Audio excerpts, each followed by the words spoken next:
Hi, this is Imran Ahmed, founder and CEO of the Business of Fashion. Welcome to a special episode of the BoF Podcast.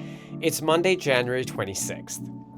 Jonathan Anderson's haute couture debut for Dior, which took place earlier today at the Musée Rodin in Paris, was perhaps the most anticipated moment so far in his bid to re-energize the luxury megabrand.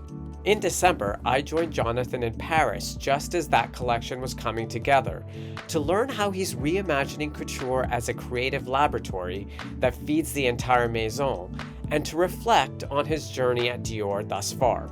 In this exclusive interview, Jonathan talks about why couture still needs to exist, how endangered craft can be protected, and the very human reality of leading a global fashion machine like Christian Dior. Here's Jonathan Anderson on the BoF Podcast. Jonathan Anderson, welcome to the BoF Podcast. Thank you very much for having me. Do you know, I was thinking, do you remember we sat down for that conversation when you were just moving into your first post LVMH JW Anderson Yeah. offices? I think that was, what year was it that That you, was in, I'm trying to work out which building. I think that was in Shacklewell Lane. yeah, or something like that. Yeah. And that was just when LVMH had invested Yeah. in JW Anderson. So that was, That was 10 Two- years ago. wow. Yeah. Okay, so A lot has changed. it's been 10 years coming. We're sitting here in the space where typically you were doing your men's collections, Yeah. but now you're doing haute couture fittings here as well, Yeah. And women's. and women's, and it's December 16th. Yeah. So by the time this comes out, it's going to be many, many weeks later, but it was really cool just now to have a look through Yeah. all of your ideas and how you're thinking about couture. Your first couture collection. And I guess I wanted to start with, when you're thinking about, you have these 18 collections you're doing, Yeah. some of them are for Jonathan Anderson, or JW Anderson, some of them are for Dior. What do you see as the purpose of couture? First, for you as a creative First for person, me. and then also in this massive enterprise that is Dior. Like, what's the goal or the purpose of couture?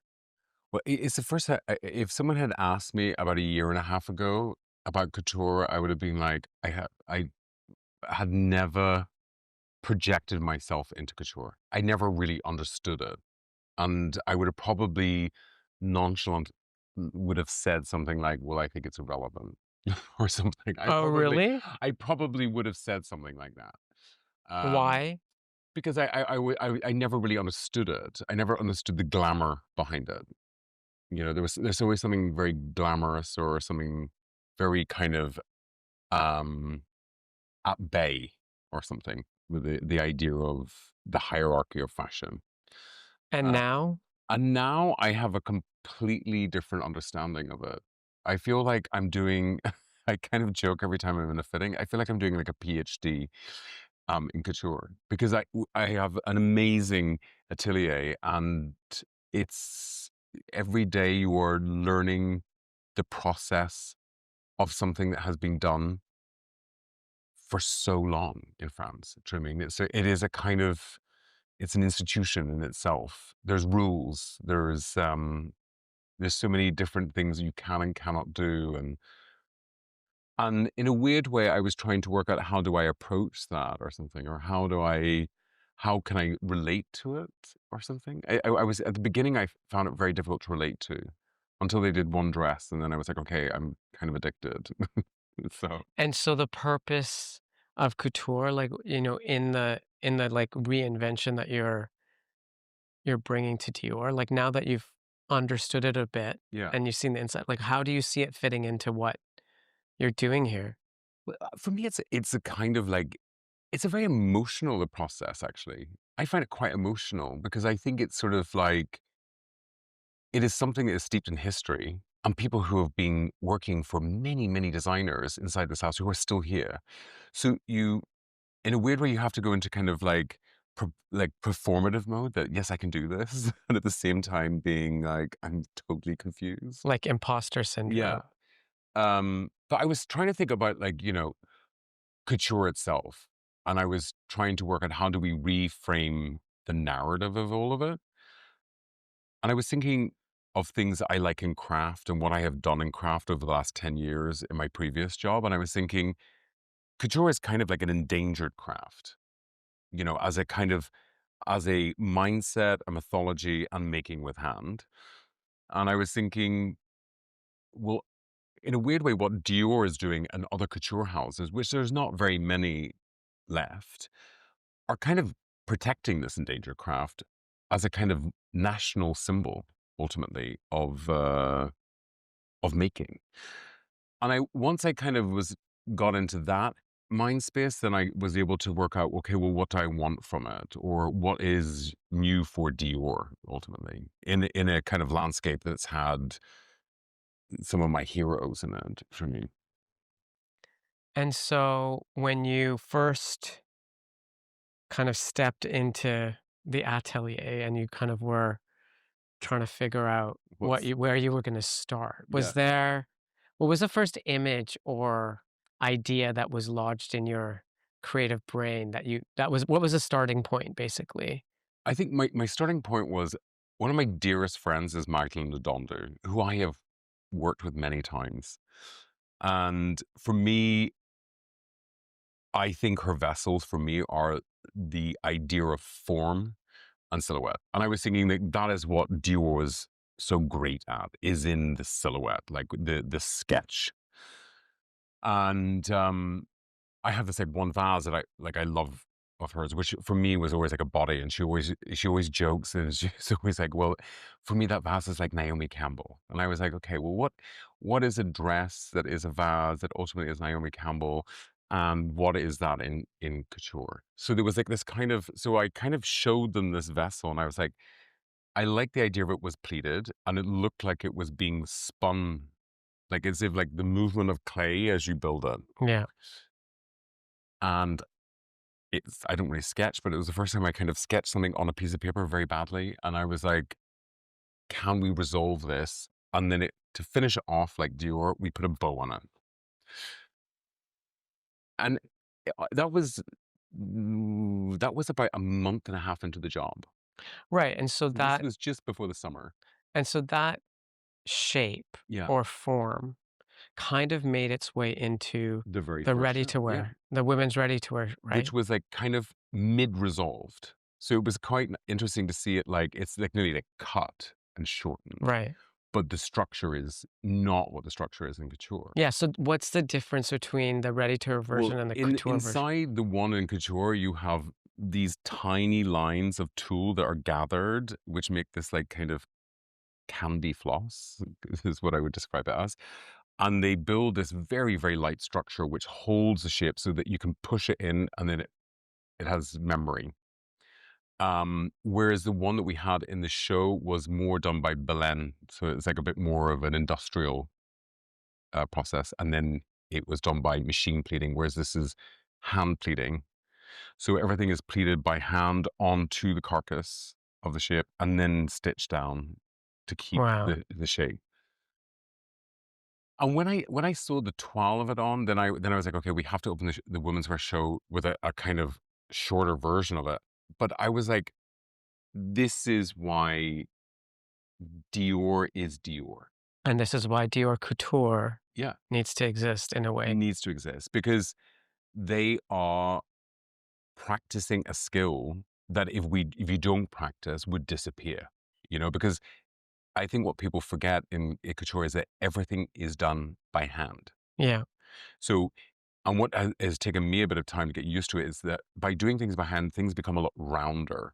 Like the seam is a lot rounder. It's less flat. Everything becomes slightly more rounded ultimately, which has taken me a bit of time to get used to. Mm. And when you started meeting some of the people in the atelier, some of them, as you said, who've worked with many of your Yeah. predecessors, what surprised you most about their skills, the way they work, their dedication to this craft? I think what is interesting is it's like a kind of little mini city of people. And like you have like the cheese shop and the butcher, that's their little area. So they stay in their own, like someone who does flu only does flu. There is no cross pollination. It's very like they take on a look and they look after this look through the entire process. So it's like super highly specialized. Like to the point where it's sort of certain things have to be given to certain people. Right. You can't kind of go, let's be crazy and move it around. So this for me was like, it was quite interesting to meet all these individuals that were all had completely different personalities in very different buildings.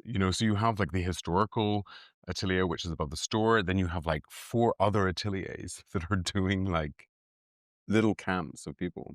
And then you also have some of the like the embroidery houses Yeah. and the feather houses and all Yeah. it. So you have all these different people that they come in and then you're briefing on these tiny little swatches and then they become this, it might be a fabric that I've found and then we're trying to like, is there a mill that still even does it? Mm. Is that for you? I mean, you've worked with so many craftspeople and makers Mm, and artisans over the year. Is it intimidating? of course.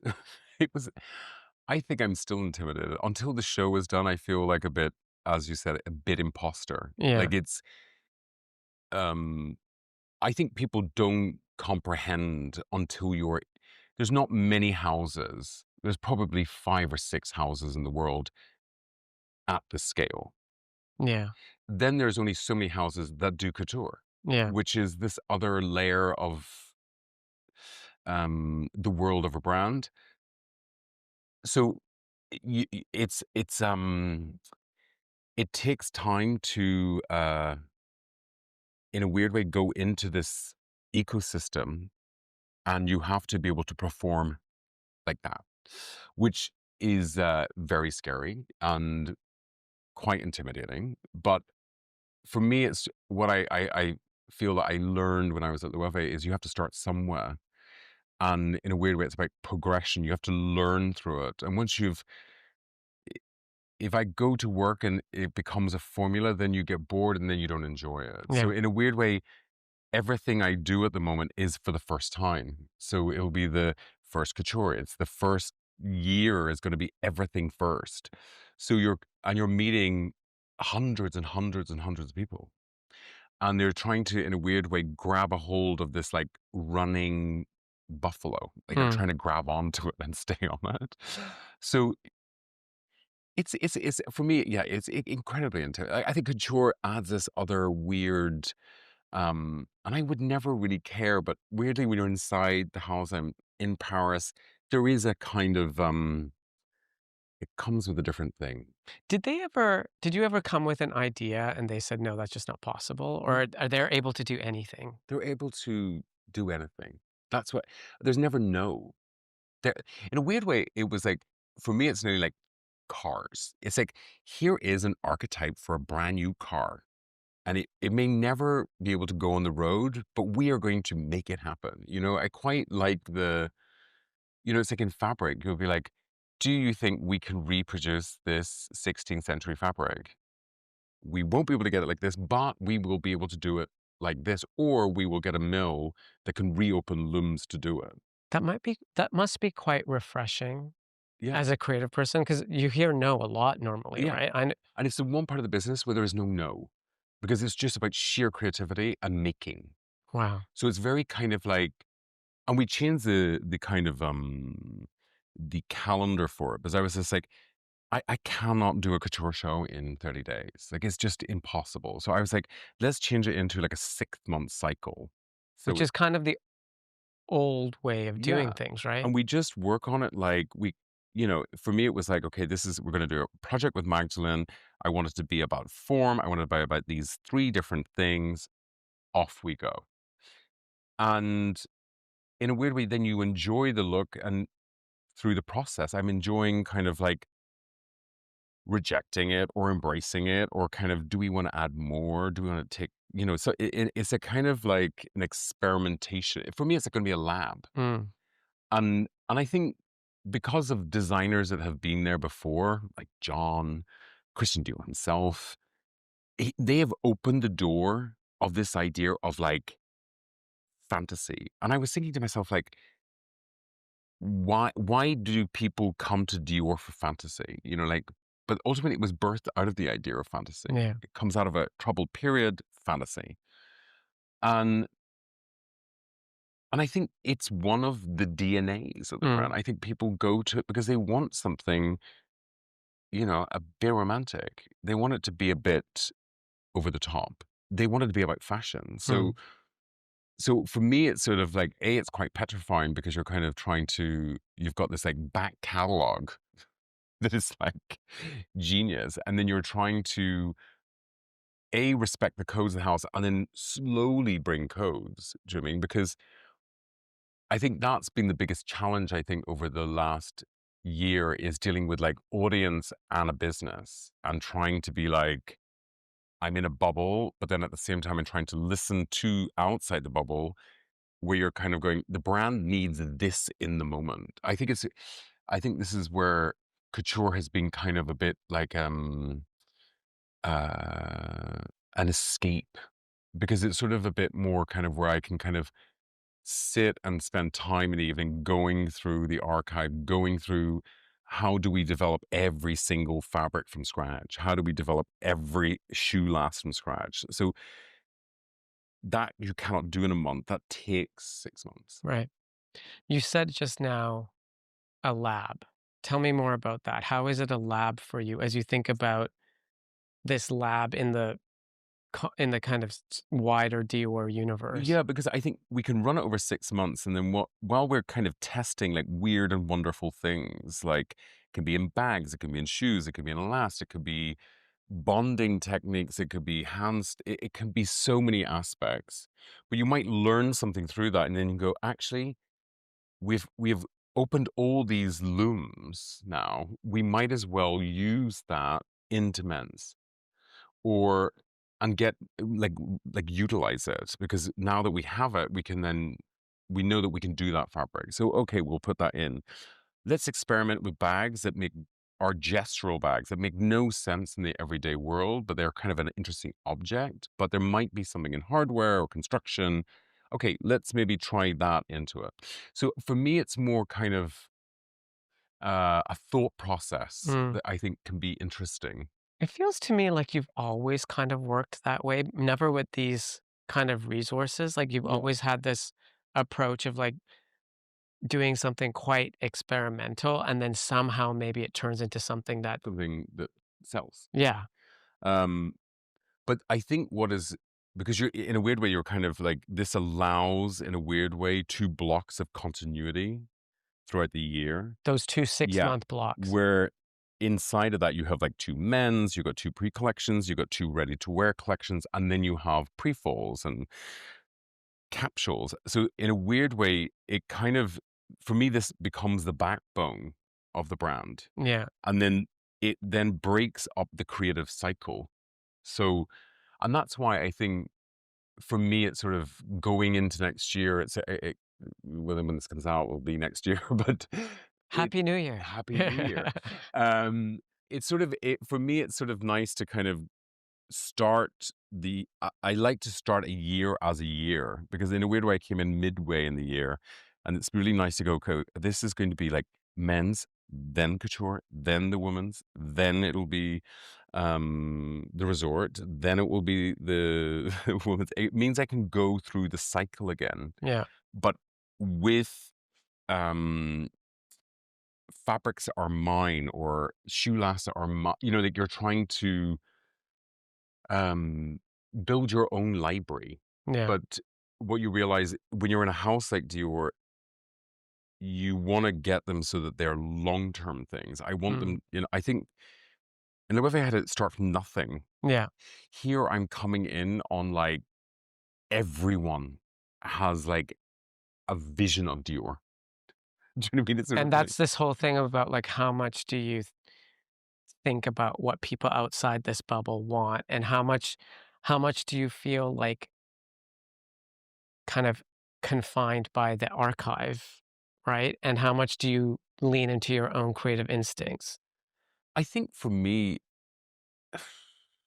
I think I had 2 months of this year where I was just like, it was like kind of being in a kind of sound cooker of information. You have like, you're A, looking at the business, you're B, looking at like what you want to bring to it. You're kind of closing off a chapter in a brand that you're 11 years. You're trying to, I had rebranded and re-changed JW Innocence. You were trying to like put all these kind of components together. And at the same time, I was trying to think, what do I do in Dior that ultimately creates a blank space? And that's what the shows were about. It was to try to kind of propose a question to myself and pose a question to the audience, which is like, well, what do we see Dior as? Mm-hmm. You know? Um, because I think as a designer, I don't work in for me, it's not. I will build a vibe or a kind of culture around a brand, but then everything will be different. You will have bags and you will have core product that will Mm-hmm. build the business, but the energy of each show has to be a different energy. Mm-hmm. And I think when you're in a big machine, you're trying to work out like, how do you get the system to work around that when it was doing more of uh, a singular kind of look. So you're trying to go, okay, well, I want couture to go this way and I want men's to go that way. And I want so that But we they can all also have to be they have to be linked. linked. Yeah. So you're trying to work out, how do you cross-pollinate all this so that there is a language that is built. Mm-hmm. So, and I think it takes time. I think that's what I realized with noise today is that I know what is right because that's why I'm here to do the job. And you have to kind of in the morning remind yourself that you have to take the journey that is right for the Mm-hmm. brand that you're in, not for what is needed. It's very easy to hype something, but I think when you're dealing with structure and you're dealing with collection planning, and you have to deal with that Yeah. because that is the real part. That's the realism. That's the stuff that no one wants to know about. But ultimately, if you don't, then you will have that bite you on the other side if you don't. So I'm Sure. trying to kind of, with Delphine, work out, like put down like concrete blocks. Some will end up being sand and then you'll have to rebuild it. But you're trying to build solid platforms like industrialization, different manufacturing. Delphine, myself, we can bring a lot more knowledge on bags. Whereas this is ready to warehouse a bag brand, so it's sort of, I'm doing the reverse of what Loewe was. Loewe was a bag brand, Mm-hmm. putting fashion culture in. This is me putting bags into something which has a huge fashion culture. Yeah. So um, and it's a learning Yeah. experience, you know Yeah. what I mean? So when we were looking just now, I mean, and maybe you can just kind of walk us through the different elements Yeah, because there were, as I expected, a whole bunch of, you know, looks. yeah, But alongside all of those looks and some of the processes that you walked me through, there were also one of a kind pieces. There were bags, there was jewelry. Like mm, the universe of couture, you've expanded it for what at Dior in yeah. a way. No, I was trying to think of when I was younger, I was always there was these like books which were on designers, little small books you get in libraries, and I was always obsessed by like Jean Paul Gaultier when he would do like a couture show. It was like an entire theme, and it was like you nearly had to buy the entire look to get the vibe. It was like bracelets and shoes and bags and hats and mittens and and I was thinking, like, in a weird way, you're kind of set, you know, in couture today, there is only so many people in the world can buy couture. And this is not a secret. Do you know what I mean? There's always a pinnacle. There's always a pinnacle in life. So for me, it was like, well, how do I get the same excitement of myself looking at couture of, like, say, something like Gautier, where it's like, it's everything. You believe in the editorial character. It's sort of like, it's multiple components, or it's just a dress, and so that's why I was like, how do we get back? How do we do bags in couture? How do we do jewelry in couture? So, like, for example, in jewelry, I wanted to look at this idea of like using technology and looking at powder coating onto enamel, onto aluminium, and then using found objects or precious things like we have meteorites that were found in Argentina, and then those are going to be mounted onto like carbonized silver. So it's like looking at technology and then something in the outer world that we have no idea of what's happening. But then you have like like Roman cameos that are then mounted on to thing, or you have portrait miniatures, that are then recombined.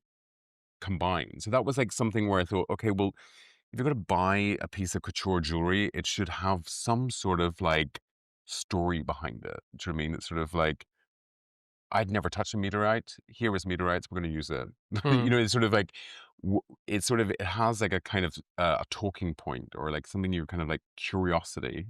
And it's still precious because I don't know about the availability of meteorites, but like feels like very, very rare. They're rare, but they're not as crazy. Like some of them can be if they're like Mm-hmm. this big, but when they're this small, it's not so bad. Mm. And I quite like that it's sort of like there is a childlike curiosity in the idea. It's like I remember as a kid you used to get these magazines where you get like stones in them each month, and you buy the magazine and it would come with like a stone in it, and then you would like collect all the stones. Mm-hmm. So it was like for me, it was like that was what jewelry was going to be about. Like like all these kind of like antiquities reformed into something, and then bags became split into two parts. One is to do with like what is upcycling in a couture way. Do you know what I mean? Like what is that Yeah. today? So it's like the reusing of raw material is one. Then there's like looking at 18th century or 16th century French fabrics found where every single piece we have, like when you buy the bag, you get the history of that piece of fabric, what mill it was made in, if it was made in Lille, if it was made in like a certain type of loom. So each bag comes with a kind of like a list of components of like the history of that textile, how It's the we've, provenance, yeah. basically. Yeah. And I think in a weird way, that's what I want to bring to it. It's like, when I buy a piece of art or I buy a ceramic, you're trying to find newness in something that is old, or you're collecting something in period. So it was, how do you merge that? So it's sort of like, and we might learn something through industrialization and handmake of, say, the Lady Dior, where we're kind of like, oh, we're going to take this textile and we're going to recondition it. What can that be in the bigger ecosystem of the Mm-hmm. brand? Start small and work out bigger, you Mm-hmm. know? Um, so that was a kind of like take on accessories. And then, shoes for me, I wanted complete new last from scratch. Mm-hmm. Like where it was like, we're gonna like meticulously spend 6 months until we get, That incredible curved yeah. heel that we saw. Yeah. And it was like, for me, Dior, like you have Vivier who does these amazing shoes. And I've always been obsessed. He had this leaned, angled shoe. And I was like, well, what happens if it was more modular? If it was like the entire back of a shoe as a heel? So theoretically, Mm. someone could buy just a couture shoe or just a piece Yeah. of jewelry or just one of those upcycled Yeah. bags. And I think there's a way then that you can enter couture on different levels. Do you mean some people don't want an entire Yeah. dress? Some people want to have like an object that I was trying to work out how I would buy into it. I was thinking I would want like a really nice bracelet, or I would Yeah. want, what would I as a guy Yeah. want from it? Um, and I think this was the kind of thinking, which was more about this like kind of eccentricities Mm-hmm. within couture and this idea of the nuance of it. Yeah. So another big change that you're making is with the interaction with clients Yeah, and beyond. yeah. How much did you think about the couture client as you did this? Like, did you meet Yeah, anybody? I went and met some of the biggest clients Yeah. I have, and I just got back from China, and I met some more there. I met some in America, and I have been kind of like working out who else do I want to attract to the brand as well. And it was just interesting to kind of think of different like it was a different mindset than I was like, it was really interesting to speak to. How was it different? because they want it. It's either they want it for occasion, A or specific yeah, occasion. Yeah. and they're thinking in advance. They're like, oh well, I'm going to this thing, and I think this would be. Or you've got people who actually just collect clothing, who are fascinated in the history of fashion and just collect clothing. And then there's newer people who have just started to like it's like being part of a world. Like they go in to do a fitting and they meet the atelier. It's like it's a whole kind of process. And the interesting thing on the first week of working here, when I went to the atelier, I was like, they were remaking dresses like from like 57 or like the first Dior show, and I was like, they must be for the museum. No, no. What the amazing thing that Dior does, we will remake those dresses for clients. You can order a dress from a show, could be 20 years ago, could be 30 years Wow. ago, and we will make it for you still to this day. Wow. Which and at the same time, we will repair those dresses. Right. So it's So is that a bit liberating in a way? Because if someone wants that archival yeah. thing, that you don't have to recreate that. You don't have to recreate it, and at the same time, it does give you a bit of a reality check. Yeah. Do you know what I mean? That these things do stand the test of time, Yeah. you know? And then the way you're going to interact with clients and Yeah. engage clients, like this is more than just a couture show happening at the Musée Rodin. It's Yeah. a So that's to walk us through the so whole for thing. me, the show is the silhouette, the idea, the fantasy, the dream. Like, here is it in a, 15-minute bam, which is for a reduced audience because of capacity, and ultimately it's a fashion show. After that, we then go to straight after the show, I go to the Villa Dior and I will set it up into cabinets, and you will be able to see the client will be able to see every single component, and it will be laid out in the Villa Dior. What is the Villa Dior? So it's a Explain it. space that they have for VIC clients, and it's a place where you can kind of go there and you can get anything made. And then Okay, so this is a permanent yeah, it's a space? permanent Okay. space. And what we've done is we have redone it more like a home setting.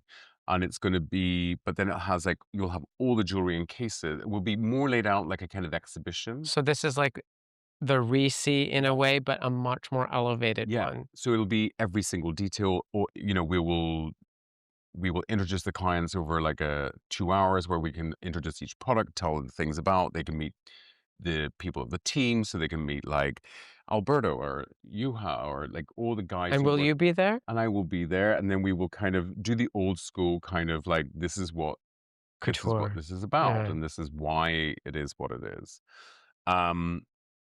We do that, and then it will be X amount of days of selling, and then in that period, so we will have 11 looks will be then in the show venue. So that will happen for clients. So you have the show, then we have the clients, and then we have the final part, which is the part that I'm most excited about.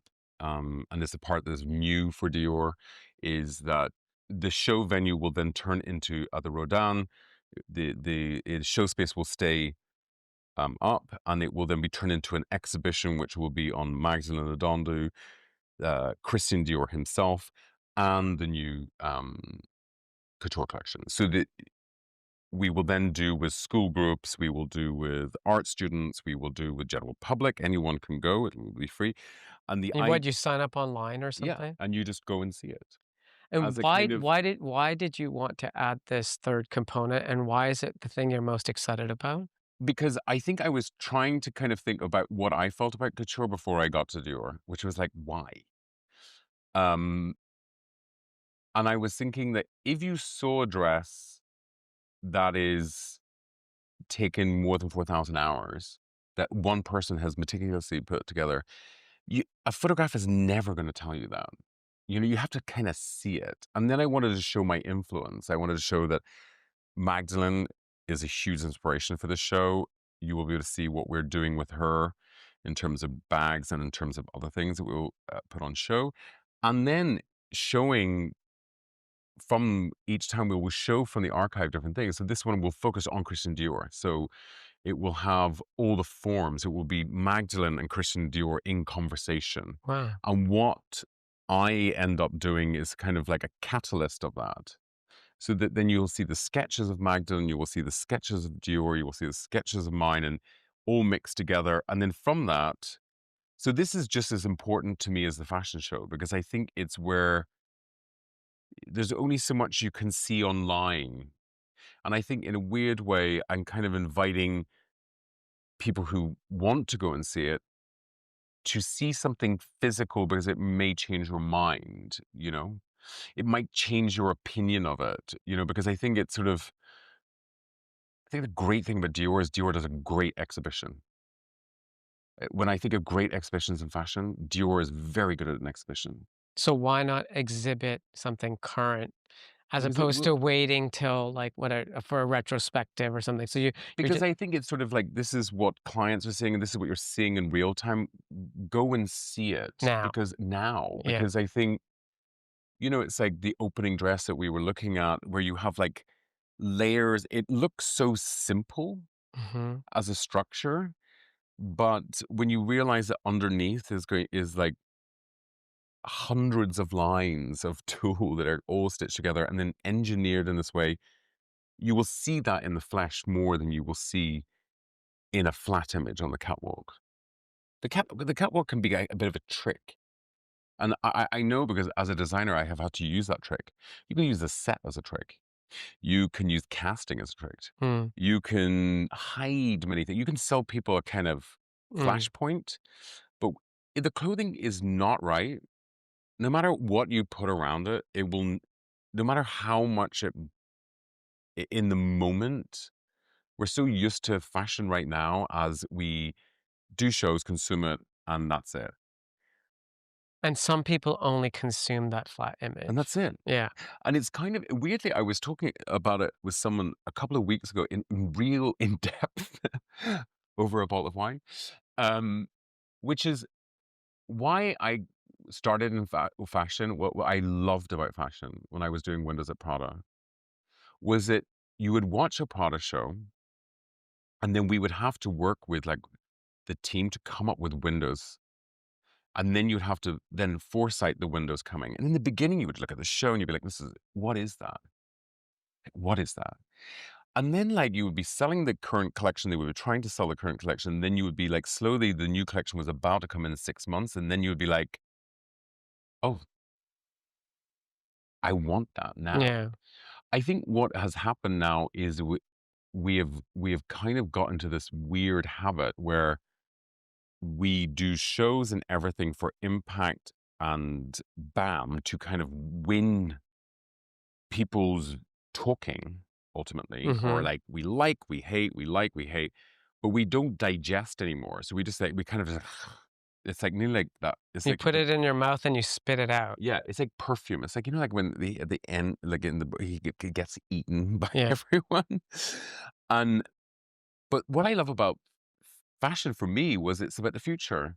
You create something, people take time, they distill it, it goes in store, and then you discover it again.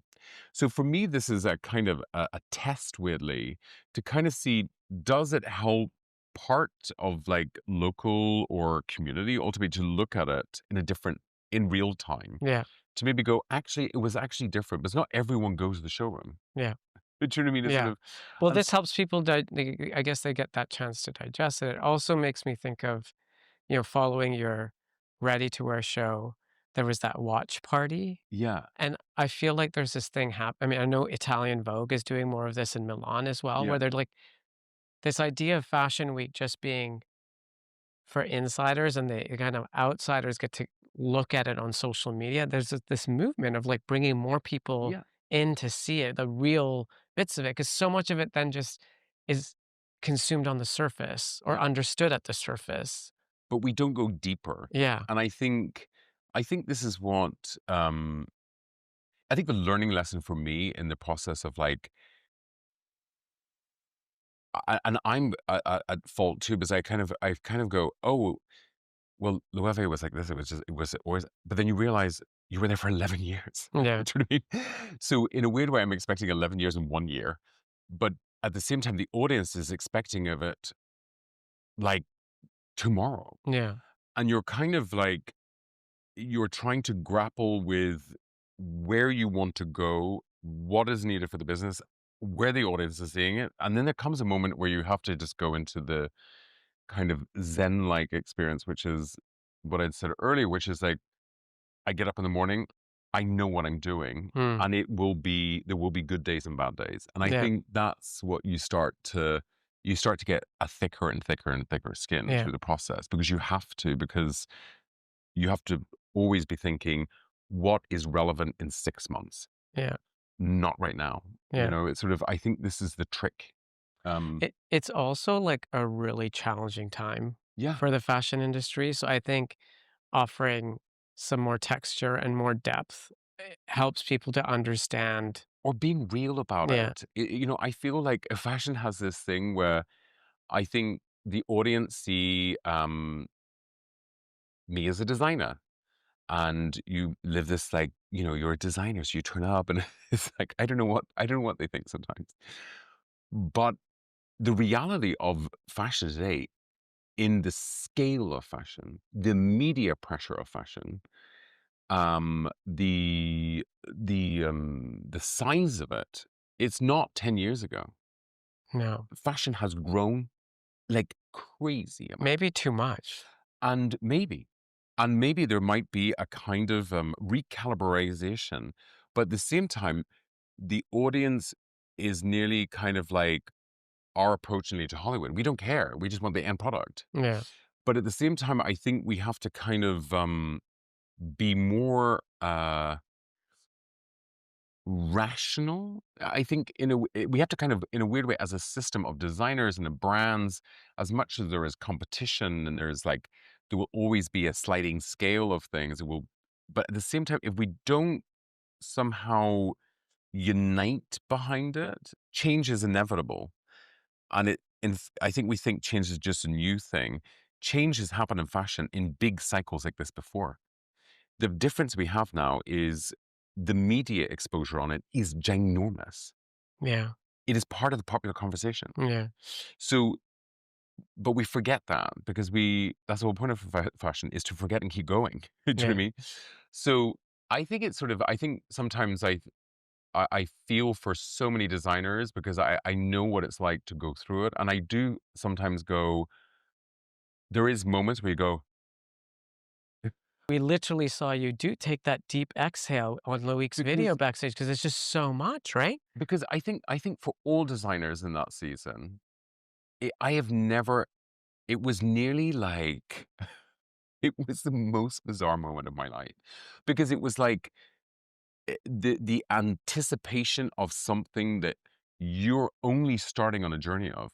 The audience is only just about going for it, and and the pressure Yeah. on it was that that kind of like release. Yeah. Because in the end, as much as I have to be like the designer, the like drive, you, in the end, there is a moment where when you are finished, it is that kind of like nearly handing in an exam. You're like, Well, you're a human, you're right? And I human. think I think in the online discourse around fashion and fashion designers and the fact that it's become part of popular culture, part of what's lost is the fact that all of these things that people are saying all about all of these people, Yeah, humans on like they're humans. yeah. And it's sometimes I know the pressure can be But it's kind of, intense.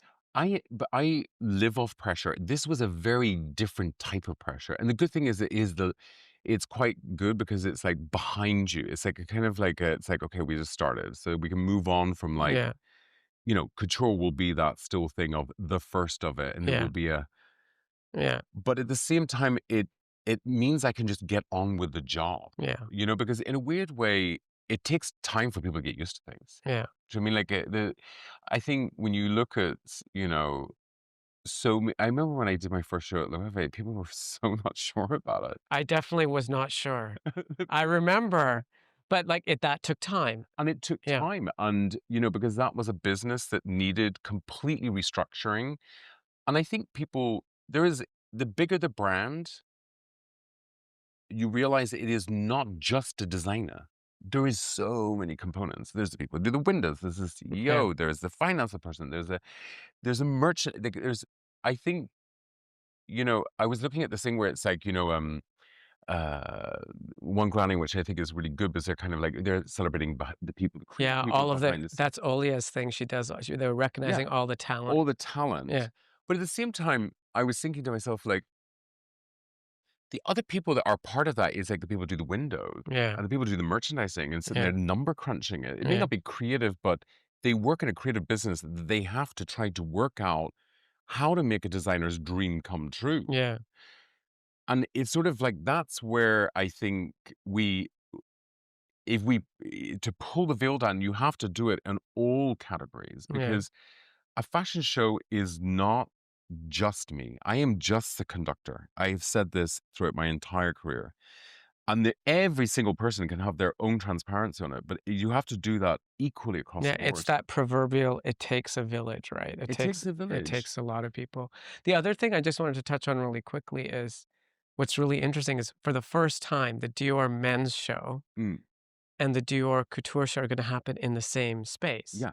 And was that out of, like, pragmatism that you did that? Is it like, are we trying to be more budget conscious It's or not, I don't think it wasn't to do about budget. It was more to do about, like, why why in 1 week should we make 2,000 chairs? Yeah, Why don't we just make 1,000 chairs and we right, use them both in right. two different contexts? Yeah, I think it was just trying to work out ways to focus, utilize building a tent, the manpower that goes into it, in a weird way, like a theater. yeah. You do act one, act two, And then act 3 because there's and act three. Yeah. exhibition. Yeah. So you take it down and it kind of unfolds. I think I think it's very important that as we are all dealing with in Mhm. every single company, no matter if it's fashion or not, the environmental part of it, we have, most shows that we do, depending on where they are, all that gets reused into the windows, and the ceiling for couture will then go to Venice for fine jewelry. So a lot of it's gonna get reused.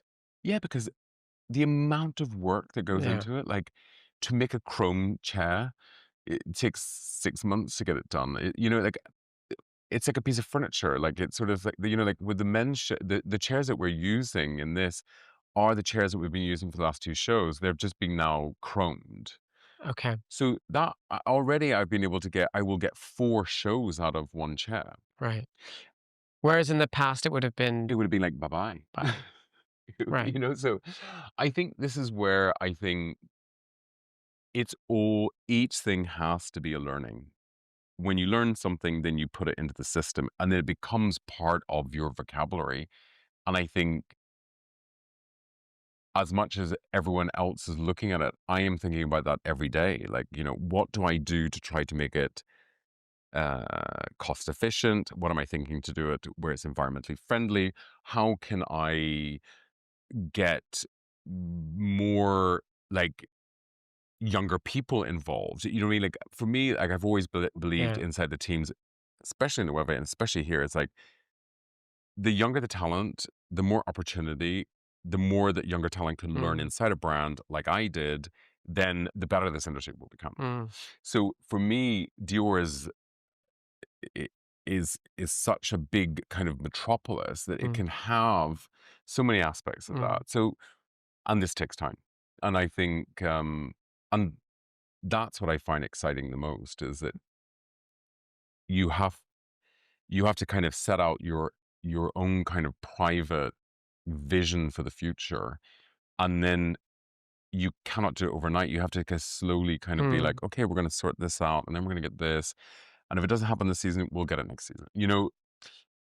I think if we take that approach, then I think we can get to a better solution in the end. And I think, with, like, when I look back at my time at Loewe, I think it's a beautiful brand. No matter if I was there or not, it's a beautiful brand. And I think Dior has that, and you've got to kind of take it on to the future again. Yeah. So you've got to And you kind of, probably didn't know when you started at Loewe where it would end up. So this is a no. journey, So right? I've no idea. And I think that's what I love about what I do. I think that's what all designers love. It is about, in the end, it is about creation. Mm, But I have to have the responsibility to the thousands of people who work here to make sure it works. Yeah. Do you know what I mean? So I have to kind of it's a balancing act. So it's sort of like you're trying to kind of make sure that the customer that is existing, who is loyal to the brand, which has evolved over the years, meets with my new aesthetic, and you don't want it to be like hot and cold water.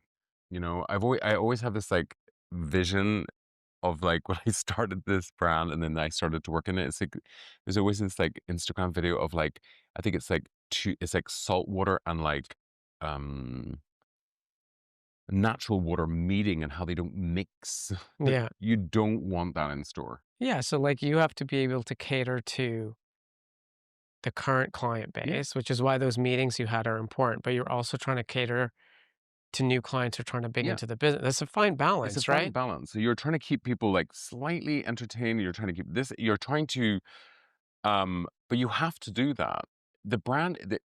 Dior is not the size of Loewe. Yeah. It is, Dior it is a big machine, and it has a big audience Yeah. that expects certain things Mhm. from a brand's Mhm. heritage, so you become quite uh it's very grounding, the Mhm. process, I think, because it's not um everything is a learning experience, and I think that is can be tough on days, as I am only human, but at the same time, it is incredibly rewarding because you're kind of like you're it's like couture. I've never worked with atelier like that. I've done Mhm. that in bags with ateliers Mhm. of that scale, but in clothing, I had a very good atelier, but this is a kind of different Mhm. scale. So let's go back to the very beginning Mhm. because when you walked in to the atelier, you had a meeting with John Galliano and he brought some cyclamen Yeah. flowers in. And I'm curious if you tell us that story, but also, yeah, tell us that story for So I had finished the women's collection, and a week before the show, because of the noise and the nervousness of the whole thing, I had asked Olivier, "Do you think John would come to see the collection before I go and do press previews? I would like him to see it because when I was at university, he was like a hero, like and still to this day is a hero, and he is Dior in the public imagination, still to this day, because what he built was like this big." In the kind of rebirth of fashion. Because in a weird way, after the 80s, fashion then suddenly became part of the popular culture again. Like it kind of just ballooned. So I was like, would he come? Anyway, and John very kindly agreed to coming. And when he turned up, I've only met him twice in my life. First when I joined Loewe, and then here. And he came with his wonderful boyfriend and Alexi. Alexei. And they turned up, and I just thought it was like I really loved him being, even though this is not the building he was in, I loved him being back in Dior. Do you know what I mean? For me, it was just like it was like a kind of like I felt like I was like, oh my, like Full circle it moment. was a full circle moment of being like a student and then looking up to him, and still to this day look up to him. And then he came with these two bunches of cyclamen, wild cyclamen that he had like kind of tied black ribbon around, and they were like perfect. And then he had this like bag of food from Tesco's of like sweets and crisps and Doritos and things like that for the team. And we had this great chat, and it was a very kind of calming process in something where you're kind of like walking into something there's not many people would understand bar him. And I because the these cyclamen, I found them the most. I love wild cyclamen. When you go at like about 2 months ago, you will see it all underneath the forest floor, and it's a plant that always reminds me of my childhood. And then he brought them, and then they went into these two things. I was like, they became this sort of like talismanic kind of thing that I was like, I'm very superstitious, and I was like, okay, that is the starting point for this collection as a kind of pink and black, you know? It was Mm. like, it was nearly like a kind of like meant to be. And then it became the ceiling of the entire So like that, show is the under of a wow. forest where they grow. It's all in mirror. The invitation is an entire remake of the posy in a box, but real. The headpieces are where like we have embroidered all the flowers individually by hand, so they're like these kind of tufts. They are the gift, and then you would put it on because what I love about John is that it is emotional. Everything is like a kind of an emotional. He is. When I've ever received flowers, the best flowers are from John Galliano. They are like perfect.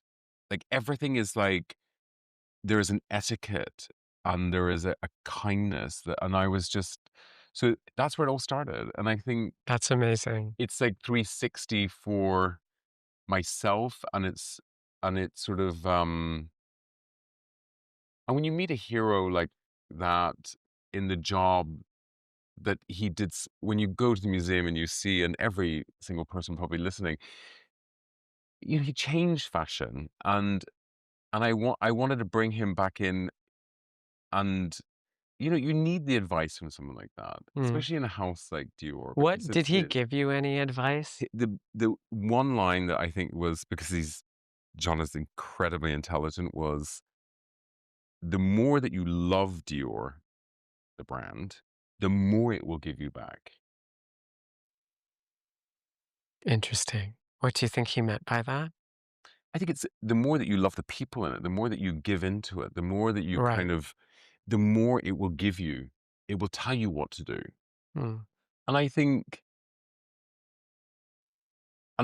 I do use that. Like, and sometimes you need these little, like, you need these little tidbits of advice from people because it is daunting, and you need these little things to kind of make you feel, okay, I am going in the right direction, or maybe I'm not. It's sort of, and I think it was I needed to do that. Sometimes you have to do these certain things to kind of um actually just to be in reality. Mm. It's sort of like when you have this like mountain of, of a creative like um Galliano, it is better to kind of confront it and be at one with it than kind of be petrified of it, Yeah. and for me, Dior, as much as Christian Dior started the brand, Dior for me, when I was young, was John Galliano. Mm. So, and I think for a lot of people, it is, so it was great. It was humbling in a, Mm. in a, And so it's a really beautiful moment and it's a beautiful sentiment. And it feels like you have put a ton of love into this yeah, and you've made it accessible to so many more people than would normally have been able to experience your Mm. couture. So I can't wait to see the show. I can't wait to see it all come to life. I'm so grateful that you shared so No, much I of that really with wanted me you to see it. before the show. And by the time this conversation comes out, the collection will have been out in the world. Yeah. But yeah, I can't wait to see it. Congratulations. Thank you very much for All coming. right. Thank you.